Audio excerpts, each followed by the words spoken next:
नमस्कार दोस्तों, मैं आपका दोस्त, आपको आपसे मिलाने वाला, आपकी सोच को जगाने वाला, आपका वैचारिक हमसफर देवव्रत। दोस्तों, जब सर्वकालीन सद्गुरु ओशो अपने विरोधियों या किसी धार्मिक या राजनीतिक व्यक्ति पर अपने शब्दों से तीखे और व्यंग्यात्मक प्रहार करते हैं तो हमें बहुत अच्छा लगता है और पूरे सभागृह में हंसी के फव्वारे छूट पड़ते हैं। लेकिन आज सद्गुरु ओशो के भक्तों और अनुयायियों को ये वीडियो देखकर तीखी मिर्ची लग सकती है। इसलिए मेरी उन्हें सलाह है कि पहले तो पूरा वीडियो ना देखें और यदि देख ही रहे हैं तो साथ में पानी और कुछ मीठा रख लें, क्योंकि इस मिर्ची से तन मन में अति जलन की बहुतायत संभावना है। मेरे देखे किसी ने ओशो को पहली बार ऐसे आड़े हाथों लिया है और तब ओशो भी लगभग लड़खड़ाते निरुत्तरित से लग रहे हैं।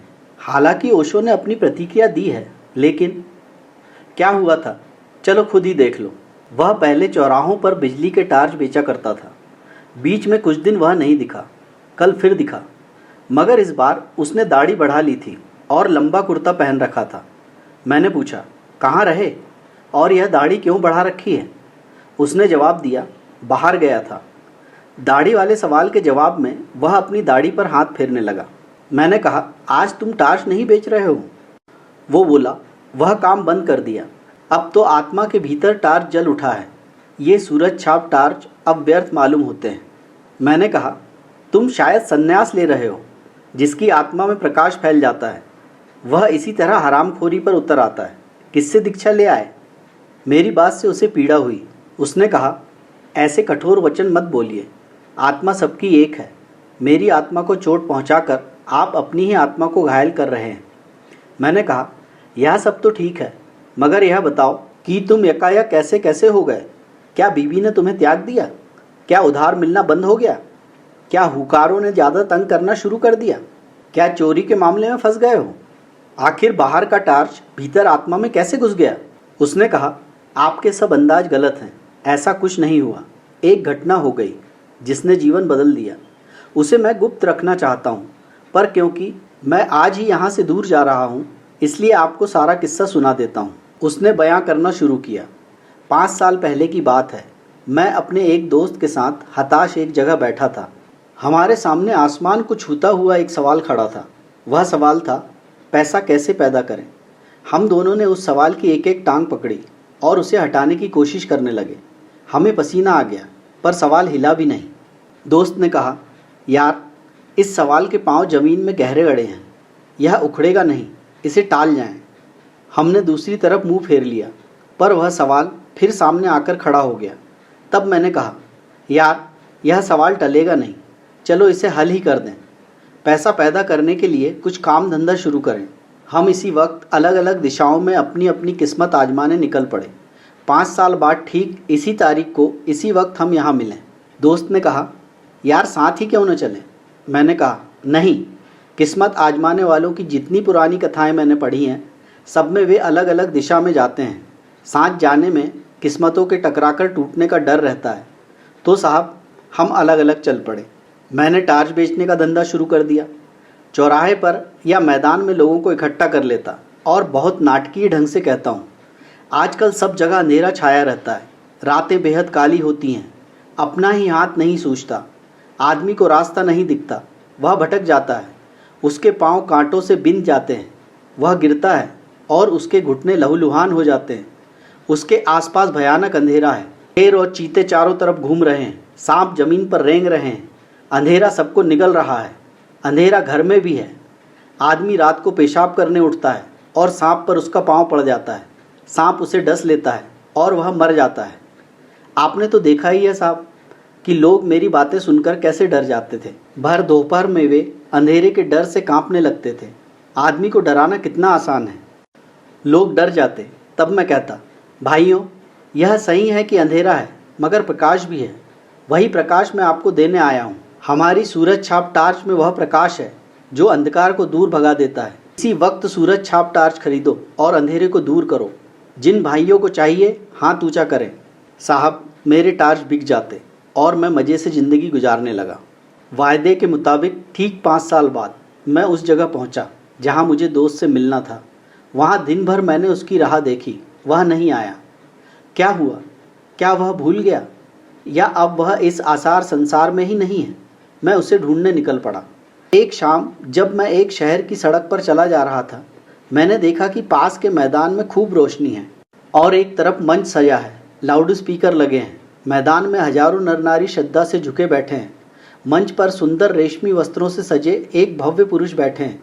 वे खूब पुष्ट हैं, हमारी हुई लंबी दाढ़ी और पीठ पर लहराते लंबे केश हैं। मैं भीड़ के एक कोने में जाकर बैठ गया। भव्य पुरुष फिल्मों के संत लग रहे थे। उन्होंने गुरु गंभीर वाणी में प्रवचन देना शुरू किया। वे इस तरह बोल रहे थे जैसे आकाश के किसी कोने से कोई रहस्यमय संदेश उनके कानों में सुनाई पड़ रहा है, जिसे वे भाषण में कह रहे हैं। वे कह रहे थे, मैं आज मनुष्य को एक घने अंधकार में देख रहा हूँ। उसके भीतर कुछ बुझ गया है। यह युग ही अंधकारमय है। यह सर्वग्राही अंधकार संपूर्ण विश्व को अपने उदर में छिपाए है। आज मनुष्य इस अंधकार से घबरा उठा है। वह पथभ्रष्ट हो गया है। आज आत्मा में भी अंधकार है। अंतर की आंखें ज्योतिहीन हो गई हैं। वे उसे भेद नहीं पाती। मानव आत्मा अंधकार में घुटती है। मैं देख रहा हूँ मनुष्य की आत्मा भय और पीड़ा से त्रस्त है। इसी तरह वे बोलते गए और लोग स्तब्ध सुनते रहे। मुझे हंसी छूट रही थी। एक दो बार दबाते दबाते भी हंसी फूट गई तो पास के श्रोताओं ने मुझे डांटा। भव्य पुरुष प्रवचन के अंत पर पहुंचते हुए कहने लगे, भाइयों और बहनों, डरो मत। जहाँ अंधकार है वहीं प्रकाश है। अंधकार में प्रकाश की किरण है। जैसे प्रकाश में अंधकार की किंचित कालिमा है, प्रकाश भी है। प्रकाश बाहर नहीं है, उसे अंतर में खोजो। अंतर में बुझी उस ज्योति को जगाओ। मैं तुम सबका उस ज्योति को जगाने के लिए आह्वान करता हूँ। मैं तुम्हारे भीतर वही शाश्वत ज्योति को जगाना चाहता हूँ। हमारे साधना मंदिर में आकर उस ज्योति को अपने भीतर जगाओ। साहब, अब तो मैं खिलखिलाकर हंस पड़ा। पास के लोगों ने मुझे धक्का देकर भगा दिया। मैं मंच के पास जाकर खड़ा हो गया। भव्य पुरुष मंच से उतरकर कार पर चढ़ रहे थे। मैंने उन्हें पास से ध्यान से देखा। उनकी दाढ़ी बढ़ी हुई थी, इसलिए मैं थोड़ा झिझका, पर मेरी तो दाढ़ी नहीं थी। मैं तो उसी मौलिक रूप में था। उन्होंने मुझे पहचान लिया। बोले, अरे तुम। मैं पहचान कर बोलने ही वाला था कि उन्होंने मुझे हाथ पकड़कर कार में बिठा लिया। मैं फिर कुछ बोलने लगा तो उन्होंने कहा, बंगले तक कोई बातचीत नहीं, वहीं ज्ञान चर्चा होगी। मुझे याद आ गया कि वहाँ ड्राइवर है। बंगले पर पहुंचकर मैंने उसका ठाठ देखा। उस वैभव को देखकर मैं थोड़ा झिझका, पर तुरंत ही मैंने अपने उस दोस्त से खुलकर बातें शुरू कर दी। मैंने कहा, यार तू तो बिल्कुल बदल गया। उसने गंभीरता से कहा, परिवर्तन जीवन का अनंत क्रम है। मैंने कहा, साले फिलॉसफी मत बघार, यह बता कि तूने इतनी दौलत कैसे कमा ली इन 5 सालों में। उसने पूछा, तुम इन 5 सालों में क्या करते रहे? मैंने कहा, मैं तो घूम घूम कर टार्च बेचता रहा। सच बता, क्या तू भी टार्च का व्यापारी है? उसने कहा, तुझे ऐसा क्यों लगता है? मैंने उसे बताया कि जो बातें मैं कहता हूँ वही तू कह रहा है। मैं सीधे ढंग से कहता हूँ, तू उन्हीं बातों को रहस्यमय ढंग से कहता है। मैं अंधेरे का डर दिखाकर लोगों को टार्च बेचता हूँ। तू भी अभी लोगों को अंधेरे का डर दिखा रहा था। तू भी जरूर टार्च बेचता है। उसने कहा, तुम मुझे नहीं जानते, मैं टार्च क्यों बेचूंगा? मैं साधु, दार्शनिक और संत कहलाता हूँ। मैंने कहा, तुम कुछ भी कहलाओ, बेचते तो तुम टार्च ही हो। तुम्हारे और मेरे प्रवचन एक जैसे हैं। चाहे कोई दार्शनिक बने, संत बने या साधु बने, अगर वह लोगों को अंधेरे का डर दिखाता है तो जरूर अपनी कंपनी का टार्च ही बेचना चाहता है। तुम जैसे लोगों के लिए हमेशा ही अंधकार छाया रहता है। बताओ, तुम्हारे जैसे हजारों लाखों में से किसी एक आदमी ने कभी भी यह कहा है कि आज दुनिया में प्रकाश फैला है? कभी नहीं कहा। क्यों? इसलिए कि उन्हें अपनी कंपनी का टार्च बेचना है। मैं खुद भर दोपहर में लोगों से कहता हूँ कि अंधकार छाया है, बता किस कंपनी का टार्च बेचता है। मेरी बातों ने उसे ठिकाने पर ला दिया था। उसने सहज ढंग से कहा, तेरी बात ठीक ही है, मेरी कंपनी नई नहीं है, सनातन है। मैंने पूछा, कहाँ है तेरी दुकान? नमूने के लिए एक आध टार्च तो दिखा। सूरज छाप टार्च से बहुत ज़्यादा बिक्री है इसकी। उसने कहा, उस टार्च की कोई दुकान बाजार में नहीं है, वह बहुत सूक्ष्म है, मगर कीमत उसकी बहुत मिल जाती है। तू 1-2 दिन रह तो मैं तुझे सब समझा देता हूँ। तो साहब, मैं 2 दिन उसके पास रहा। तीसरे दिन सूरज छाप टार्च की पेटी को नदी में फेंककर नया काम शुरू कर दिया। वह अपनी दाढ़ी पर हाथ फेरने लगा। बोला, बस 1 महीने की देर और है। मैंने पूछा, तो अब कौन सा धंधा करोगे? उसने कहा, धंधा वही करूँगा यानी टार्च बेचूंगा, बस कंपनी बदल रहा हूँ। दोस्तों, ये थे उस समय के प्रसिद्ध व्यंग्यकार हरिशंकर परसाई, और यह लेख के माध्यम से उन्होंने ओशो पर हमला किया था। सद्गुरु ओशो ने व्यंग्यकार श्री हरिशंकर परसाई की रचना और एक अखबार में अपने विरुद्ध लिखे लेख पर क्या प्रतिक्रिया दी, आइए देखते हैं। 11 सितंबर 1976 को पूना आश्रम में अष्टावक्र महागीता श्रृंखला पर प्रवचनों की शुरुआत करते हुए पहले प्रवचन के बीच में ओशो ने परसाई जी के एक लेख की चर्चा की और कहा, एक तो ढंग है फूल से पीछे की तरफ देखना और एक है बीज से आगे की तरफ देखना। गौर से देखो तो दोनों में सार सूत्र एक ही है, दोनों की आधार भित्ति एक ही है, लेकिन कितना जमीन आसमान का अंतर हो जाता है। जो बीज वाला है वह भी यह कह रहा है कि जो बीज में नहीं है वह फूल में कैसे हो सकता है, यह उसका तर्क है। फूल वाला भी यही कह रहा है, वह कह रहा है जो फूल में है वह बीज में भी होना ही चाहिए। दोनों का तर्क तो एक है, लेकिन दोनों के देखने के ढंग अलग हैं। बड़ी अड़चन है। मुझसे कोई पूछता था कि आपके साथ बचपन में बहुत लोग पढ़े होंगे, स्कूल में, कॉलेज में, वे दिखाई नहीं पड़ते। वे कैसे दिखाई पड़ सकते हैं? उनको बड़ी अड़चन है, वे भरोसा नहीं कर सकते, उनके लिए अति कठिन है। कल ही मेरे पास रायपुर से किसी ने एक अखबार भेजा। श्री हरिशंकर परसाई ने एक लेख मेरे खिलाफ लिखा है। वे मुझे जानते हैं, कॉलेज के दिनों से जानते हैं। हिंदी के मूर्धन्य व्यंग्य लेखक हैं। मेरे मन में उनकी कृतियों का आदर है। लेख में उन्होंने लिखा है कि जबलपुर की हवा में कुछ खराबी है।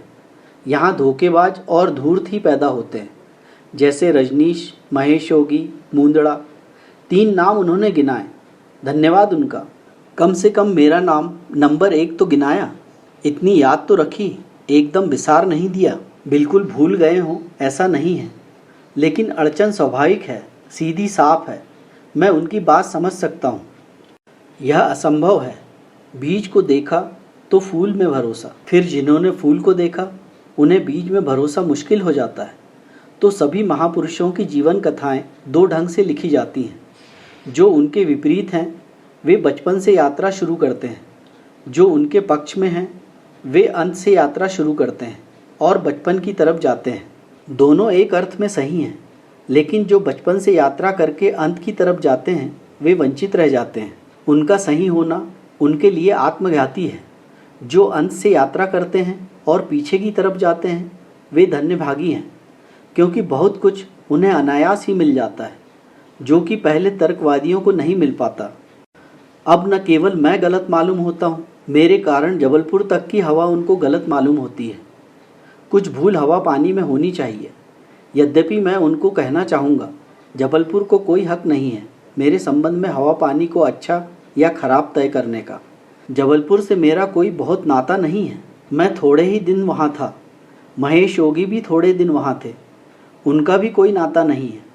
हम दोनों का नाता किसी और जगह से है, और उस जगह के लोग इतने सोए हैं कि उन्हें अभी खबर ही नहीं है। महेश योगी और मेरा जन्म पास पास ही हुआ।